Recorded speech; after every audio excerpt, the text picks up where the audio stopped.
Բարևձեզ ազատության հյուրն է մարդու իրավունքների պաշտպան Արման Թաթոյանը, պարոն Թաթոյան, շնորհակալություն մեր հրավերն ընդունելու համար։ Նախ Ադրբեջանում ազատազրկված Կարլեն Ղազարյանի մասին դուք Ժնևում մարդու Կարմիր խաչի միջազգային կառույցի ներկայացուցչի մոտ բարձրաձայնել եք նրա առողջության ընտանիքի հետ կապ հաստատելու այդ խնդիրները, ինչ արձագանք կար։ Կարմիր խաչի միջազգային կոմիտեի տարածաշրջանային տնօրենի հետ եմ ես հանդիպել Կարլեն Ղազարյանի իրավունքների պաշտպանության հարցով օրակարգի գլխավոր հարցը հենց Կարլեն Ղազարյանի իրավունքների պաշտպանությունն էր 3 հիմնարար հարց ունեինք առաջինն առողջական վիճակի հետ կապված հարցներ երկրորդը ընտանիքի հետ կապի հարցը եւ երրորդը վերադարձի հետ կապված խնդիրները Առողջական վիճակի հետ կապված այստեղ ծնողները եւ փաստաբանը կապի մեջ ենք շատ ինտենսիվ ներկայացել էին նաեւ մենք ունենք մտահոգությունները եւ մենք ունենք նաեւ տեղեկություններ որ այստեղի բժիշկների մեր բժիշկների կարծիք եզրահանգումները հնարավոր է որ տարբերվեն այն ինչ որ միգուցե տրամադրվում է Կարմիր խաչին դրա համար անհրաժեշտ էր խնդիրներ որպեսզի նաեւ վերադաս մարմնում ղեկավարների մոտ հստակ մեզ ընդ որում ինձնից ներկայացվեր որպես անկախ կառույց եւ գիտեք որ նաեւ Կարլեն Ղազարյանը ըստ էության դատապարտված է որպես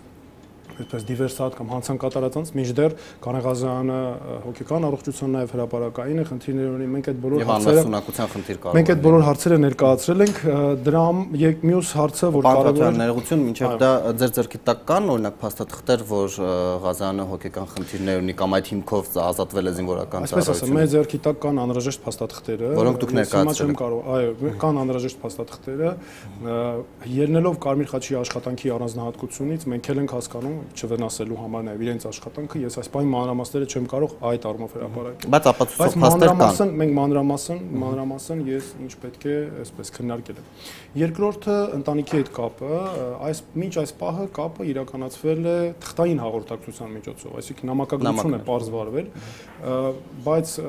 փաստաբանի հետ քննարկելուց հետո մենք եկանք եզրահանգման նաև ծնողների ցանկություններ որպեսզի լինի նաև այլ տեսակի հաղորդակցություն օրինակ հեռախոսային հաղորդակցություն ձայնային ընդ որում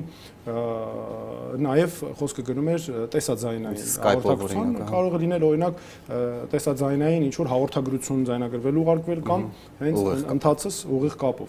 այդ առումով նույնպես ներկայացվել են բոլոր հարցերը մանրակրկիտ քննարկվել են եւ վերադարձի հետ կապված հարցը առհասարակ Կարմիր խաչի ինքը կողմերի անունից բանակցություններ չի տանում որպեսզի վերադարձնեն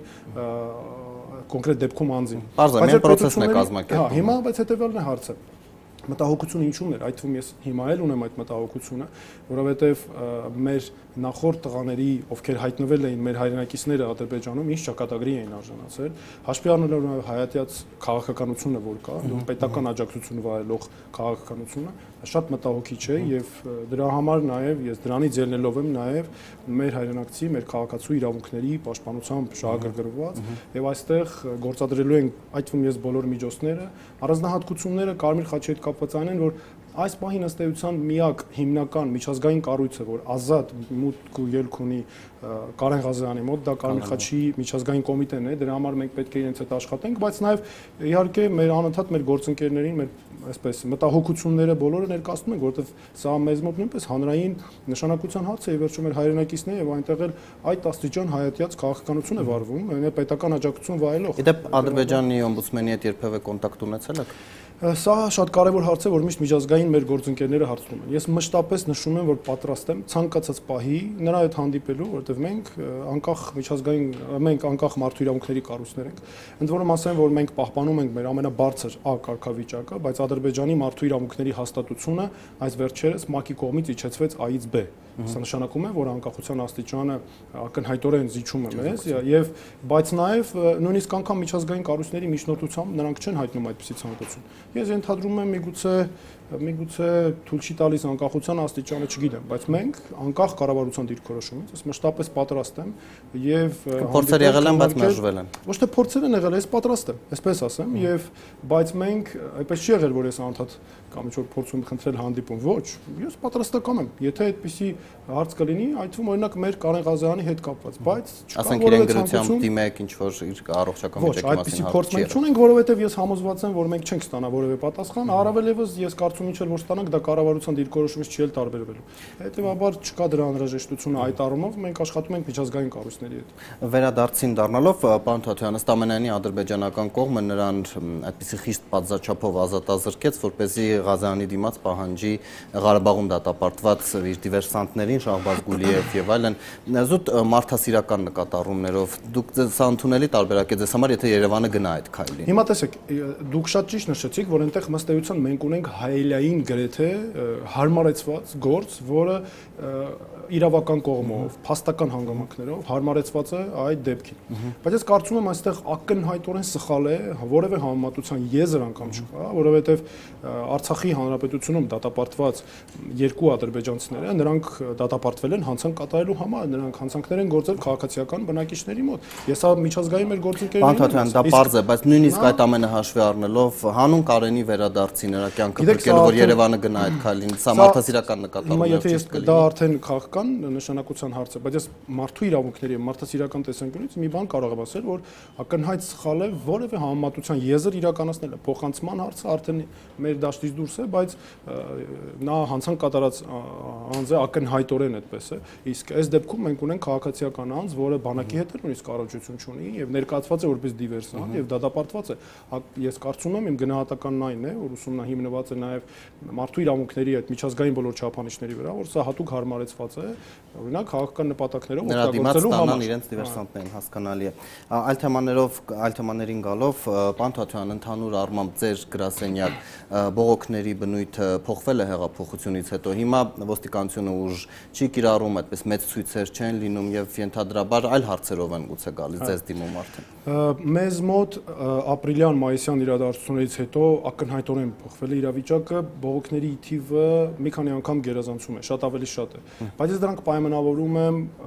մեր քաղաքացիների մոտ արկա ակնկալիքներով, որովհետեւ մենք շատ ունենք դեպքեր կամ իրավագիտակցության բարձրացում, իրավագիտակցության, բայց ավելի շատ ակնկալիքներով, փոփոխությունների ակնկալիքով, որովհետեւ մենք շատ ունենք դեպքեր, երբ քաղաքացին օրինակ գալիս է մեզ մոտ ընդունելության հին փաստաթղթերով եւ այլն, երբ որ գործը վաղուց մերժված է, բայց մարդը հույս ունի, որ նորից մեկով մի դուր կբացվի, այսպես ասեմ, եւ հարցը լուծում կստանա։ Հիմա մարդիկ դիում են այդ բոլոր հարցերով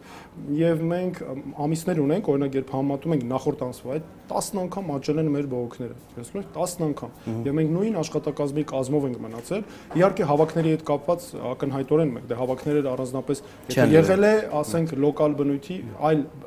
այսպես ոչ քաղաքական այդ նշանակության հավաքներ։ Իսկ ընդհանուր առմամբ կարող ասել, որ մարդու իրավունքների պաշտպանության մակարդակը հիմա բարձրացել է Հայաստանում։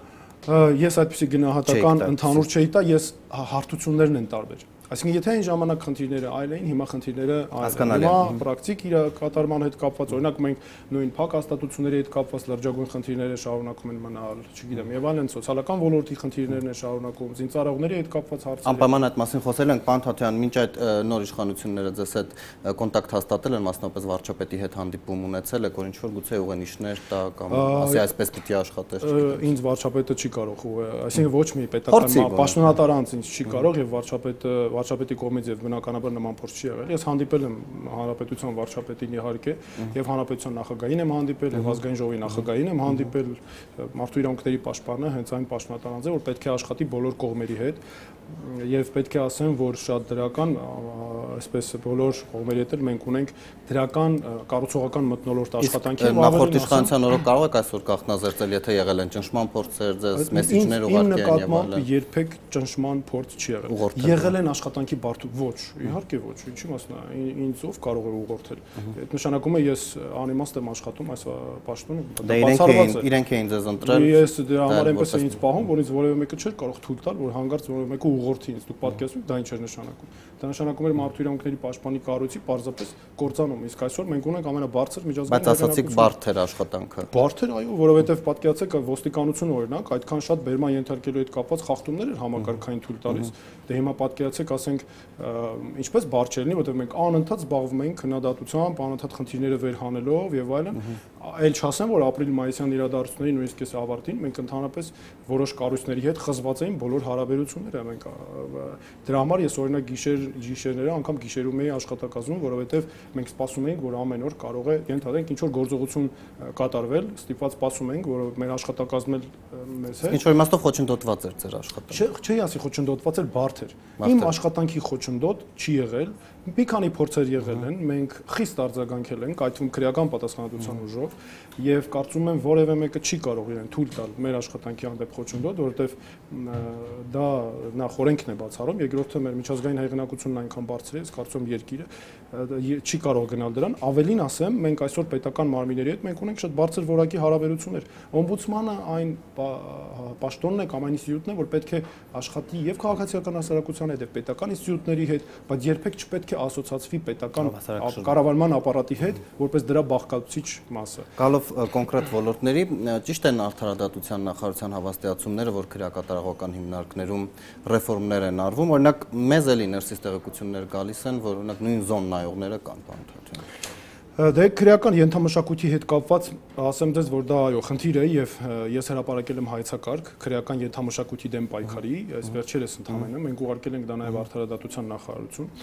Այն որ մենք ունենք ոլորտում խնդիրներ, դա փաստ է եւ դա մեկ օրում հնարավոր չէ լուծել,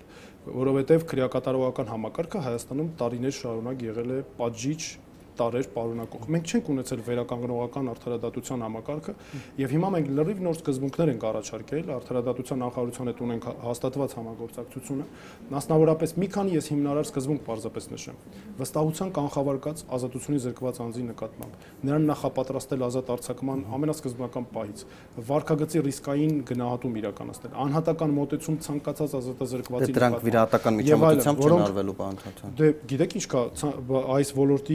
այս ոլորտում խնդիրները այնքան շատ են, որ այո, եթե պետք է գնալ նաև սկզբունքային եւ արվել են, օրինակ ես մատնանշեցի այդ զոննայողների դեմ պայքար տեսել եք։ Որոշակի աշխատանքներ տարվում են, բայց ես կարծում եմ դրանք բավարար չեն, որ մենք խնդիրը լուծված համարենք։ Հերթափոխով քննողներ կան։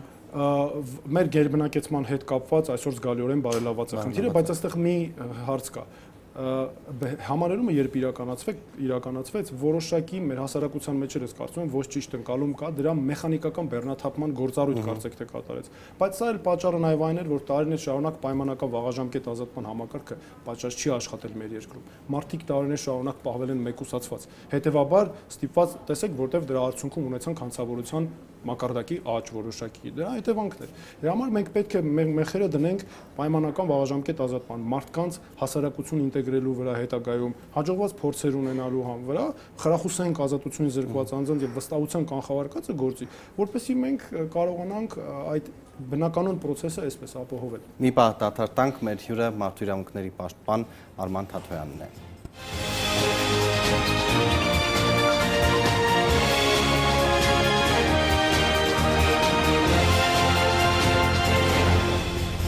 Պարոն Թաթոյան, դուք այցելել եք Ռոբերտ Քոչարյանին եւ նա համակարգիչ ունենալու հարցներ բարձրացրել, լուծվել է այդ խնդիրը եւ ընդհանրապես այդ պահանջը համաչափ է։ Մենք այդ հարցը երբ բարձրացվել էր Հանրապետության երկրորդ նախագահի կողմից, մենք երբ խնդիրը բարձրացրել էինք, նույնպես հիմնավորել էինք մի քանի գործոններով եւ հատկապես մարդու ազատություն զրկման վայրում պայմանների մասով որոշակի էլեկտրոնային միջոց այս պահին ունի Հանրապետության երկրորդ նախագահը, ես որքան գիտեմ, մենք որովհետեւ առաջիկայում նույնպես պետք է այս իրականացնենք եւ բայց դրանից հետո չեք գնացել իր մոտ։ Ոչ։ Իսկ ինչ է iPad-ն տվել։ Այդ չեմ իմանում այս պահին, բայց գիտեմ որոշակի լուծում եղել է եւ մենք նույնպես եւ մենք այս հարցում ունեցել ենք դերակատարություն, գործուն, այսպես ասեմ, եւ այստեղ բացառապես նույնիսկ վերացարկվելով անձերից մենք աշխատել ենք միջազգային չափանիշներով, կոնկրետ մեզ հարց է բարձրացվել եւ մենք այդ հարցը ուսումնասիրել ենք։ Ընդ որում կապ չունի թե ցանկացած դեպքում էլ մենք այդ հարցերով, հատկապես այս դեպքում, երբ խոսքը վերաբերում է այսքան կարևոր հանրային նշանակության հարցի։ Էլի այցելելու եք։ Այո, անձամբ դուք եք գնում։ Հանրապետության երկրորդ նախագահի հետ կապված անձամբ ես եմ գնում։ Պարոն Թաթոյան, նա ձեզ Ես էլի եմ գնում շատ տեղեր եւ նա ձեզ դժգոհել է, որ իր քաղաքական հայացքների համար է հետապնդվում։ Տեսեք, այն այն ինչ որ հրապարակված է եւ բոլոր հարցազրույցներում կայավան են, դրանք հրապարակային են, բայց բնականաբար ինձ այսպես առանձնազրույցի ընթացքում տարբեր հանգամանքներ ներկայացվում են։ Ես ընդհանրապես կարող եմ ասել, որ մշտապես իմ մեր բոլոր այն բոլոր անձանց, ովքեր մեզ դիմում են եւ ներկայացնում են իրենց խնդիրը, մշտապես պարտավոր են պարզաբանել այն բոլոր հարցերի շրջանակը, որոնցով մենք կարող ենք զբաղվել, որպեսզի մարդկանց մոտ լինի ճիշտ ակնկալիքներ, եւ մենք դա արել ենք։ Այսինքն այս հարցով դուք չեք կարող իրեն օգտակար լինել, որ ինքը քաղաքական հետապնդման է ենթարկվում վրիժառության։ Հասկանալի է, որ այստեղ կան որոշակի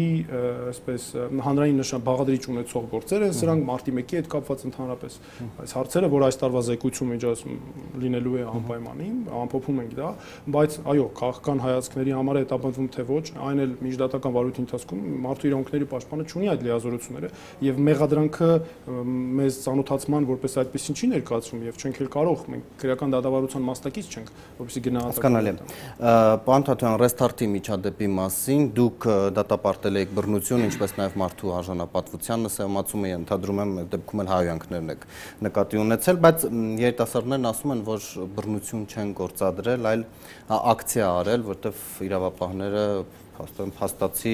ոչինչ չեն արել պաշտպանելու համար իրենց տևական ամիսներ շարունակվող այդ հայհոյանքներից։ Մենք այդ միջադեպից հետո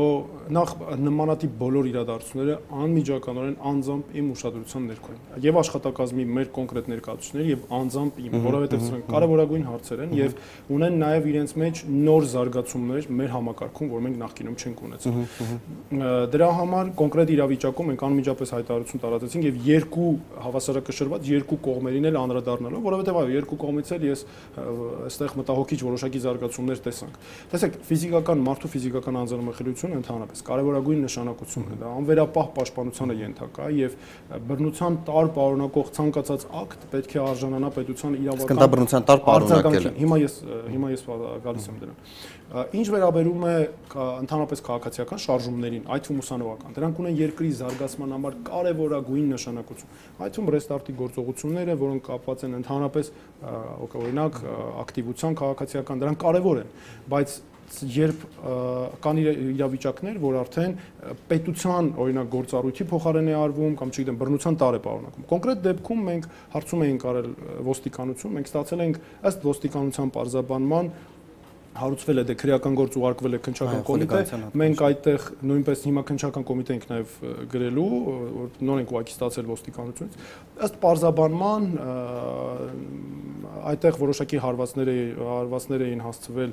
այսպես էր պարզաբանում մոտավորապես, որ մի շարք քաղաքացիների կողմից հարվածներ էին հասցվել եւ կոնկրետ դեպքում Նարեկ Մալյանի վրա եղել է առնանման հետք եւ բայց նա հրաժարվել է հանցագործության մասին, առերևույթ հանցագործության մասին հաղորդում ներկայացնելուց։ Ամեն դեպքում բոլորը բերման ենթարկված են եղել ըստ ոստիկանության պարզաբանման եւ հարուցվել է քրեական գործ։ Խոսքը ես հիմա ընդհանրապես վերացարկվում եմ անձերից։ Այստեղ անձերի խնդիրը չէ, այստեղ երևույթի եւ դա եթե պետության արագ արձագանքին չարժանանա, ընդ որում իրավունքի գերակայությանը խիստ համապատասխան, մենք կարող ենք ունենալ վտանգավոր զարգացումներ։ Իսկ հայհոյանքների մասով ինչու պետությունը չի արձագանքել։ Հայհոյանքների մասով տեսախցիկների արժեվ բարբերաբար տեսության սադրել է իրենք։ Հայհոյանքները այսօր հայհոյանքների հարցը սոցիալական ցանցերում լուրջ մարտահրավեր է մարդու իրավունքների եւ խոսքի ազատությանը։ Այո, ես անընդունել եմ համարում ցանկացած տեսակի, որովհետև ընդհանրապես դա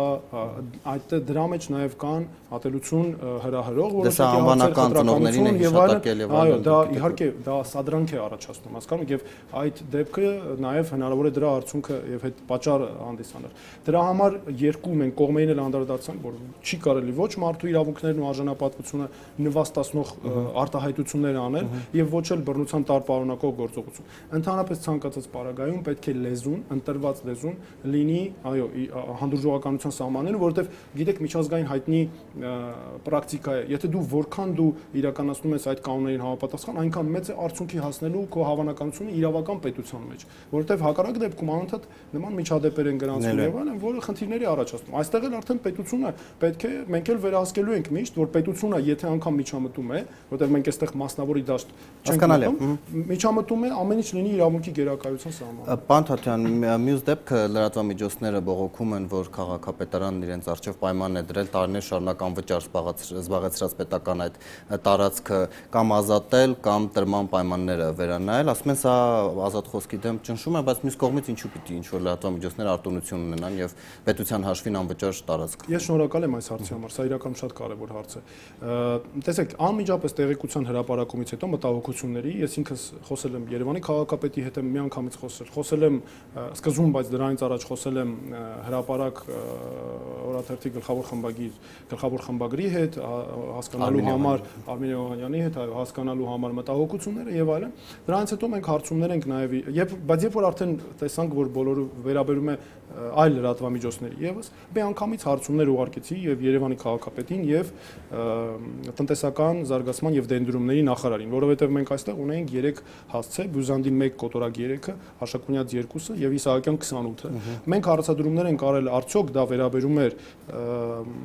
արդյոք այդ ինչ ակտ կա ընդհանրապես, արդյոք տրվել են այդ տարածքները փոխհատուցման, թե վարձակ անհատույց ներողություն օգտագործման, թե վարձակալության հիմունքներով այդ լրատվամիջոցներին, արդյոք որովհետև հաշվի առնելով, որ այդտեղ լրատվամիջոցները նաև ասում են, որ իրենք բարեկարգման, այդ կապիտալ վերանորոգման աշխատանքներ են իրական։ Այո, եւ դա զգալիորեն կվնասի։ Մենք բարձրացել ենք, արդյոք պետությունը պատրաստվում է փոխհատուցել այդ լրատվամիջոցներին։ Մենք բարձրացել ենք հարց, արդյոք այդ պահանջը վերաբերում էր միայն այդ հասցեներում գտնվող լրատվամիջոցներին, թե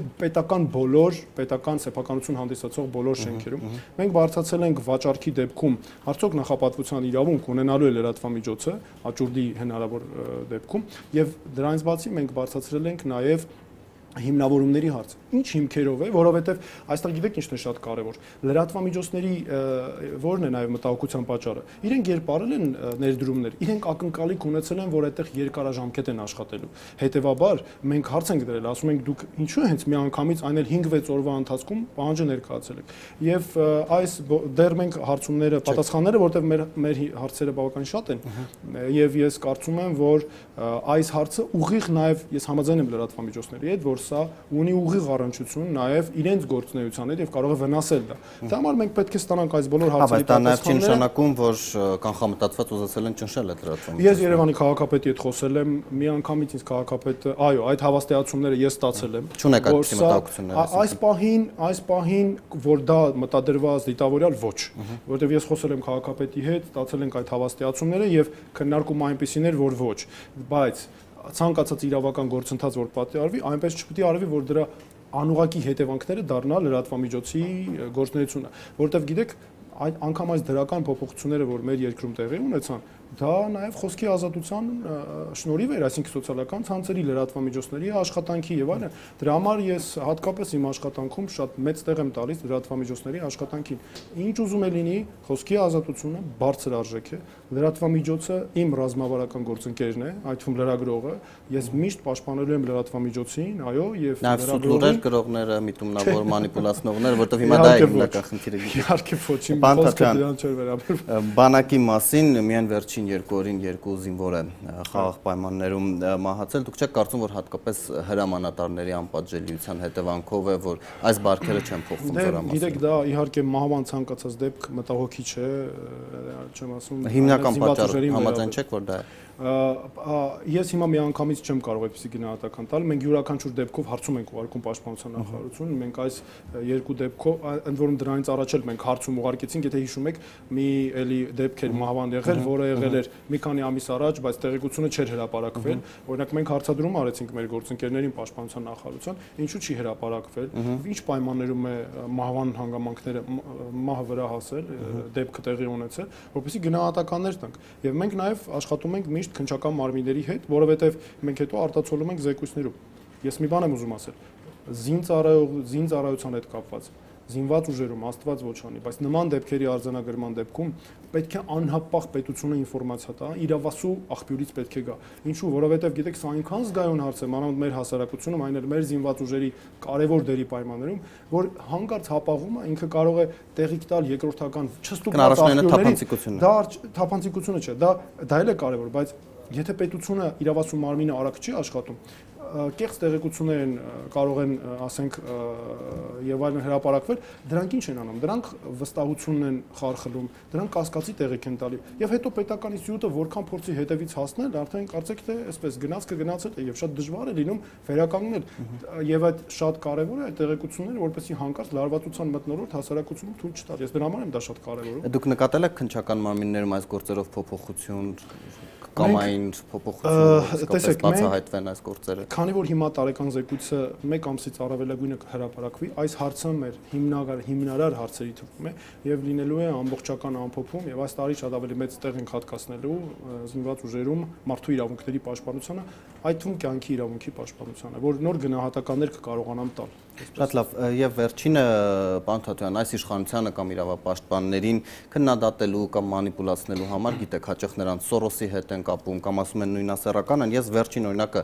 կանանց ռեսուրսային կենտրոնի Լարա Ահարոնյանի դեմ արշավը, եթե տեղյակ եք, նա ազգային ժողովում մի թիվս այլ կանանց, նաեւ նույնասեռ կանանց մասին էր խոսել եւ հիմա հարձակման է ենթարկվել։ Գիտեք, մոնիտորինգ անում եք Facebook-ում այս տրամադրությունները։ Ցանկացած ասում են վառեն իրեն, չգիտեմ։ Այո, այդ թվում նման բաներ ինձ համար անթույլատրելի։ Չի կարող, դա բացասական պետք է դա նշանակություն ունի բացասական, որովհետև դա ի վերջո ատելության խոսքը բերում է բացասական հետևանքների, բռնության է հանգեցնում եւ այլն։ Իսկ հետևում եք մոնիտորինգ անում եք, ասենք սկրինշոթեր անեք եւ այլն։ Իհարկե, անում ենք, մոնիտորինգը անում ենք, այո, եւ մենք դրա իրական սպառնալիքների, եթե ասենք ինքը պարզապես գնում է որպես անհանդուրժողականություն, մենք մեր հայտարարություններով, միջազգային կառույցների հետ աշխատանքով, հանրության հետ աշխատանքով այդ խնդիրներով աշխատում ենք։ Եթե հանկարծ իրական սպառնալիքների է վերածվում, մենք այսօր նաև պետք է հանձնարարել, որպեսզի կապվեն Տիկին Լարա Ահարոնյանի հետ, այո, որպեսզի մի հատ հասկանանք արդյոք ինքը իրական նաև սպառնալիքներ կամ ինչ վիճակ է իր ընկալմամբ, որպեսզի մենք կոնկրետ գործողությունների արդեն դիմենք, որովհետև ես այսօր գիտեմ, որ նաև մի քանի այլ կառույցներ են արձագանքել։ Մենք նույնպես սա մոնիտորինգի տակ է նման հարցերը ընդհանրապես առհասարակ ատելության խոսքի եւ այսօր աշխարհում է, գիտեք, դա երբ իմ գործընկերների հետ ես շփվում եմ, ողջ աշխարհում է ընդհանրապես սոցիալական ցանցերում խոսքի, ատելության խոսքի վիճակը կամ անհանդուրժողականությունը դա արդեն դիտվում որպես մարտահրավեր խոսքի ազատությանը, որովհետև դա հաճախ սադրում է պետություններին եւ պետությունները, օրինակ եվրոպական պետություններ կան, ներկայացնում են սահմանափակումների առաջարկներ, բայց այստեղ մյուս նրբությունը կա, արժեքը, դա խոսքի ազատությունն է, հետեւաբար այդ սահմանը շատ նուրբ է, որը պետք է նաեւ ձեզ հետ միասին մենք հասնենք արդյունքների։ Պարոն Թաթոյան, նորից շնորհակալություն մեր հրավերն ունենալու համար, հիշեցնեմ Ազատության հյուրը մարդու իրավունքների պաշտպան Արման Թաթոյանն էր։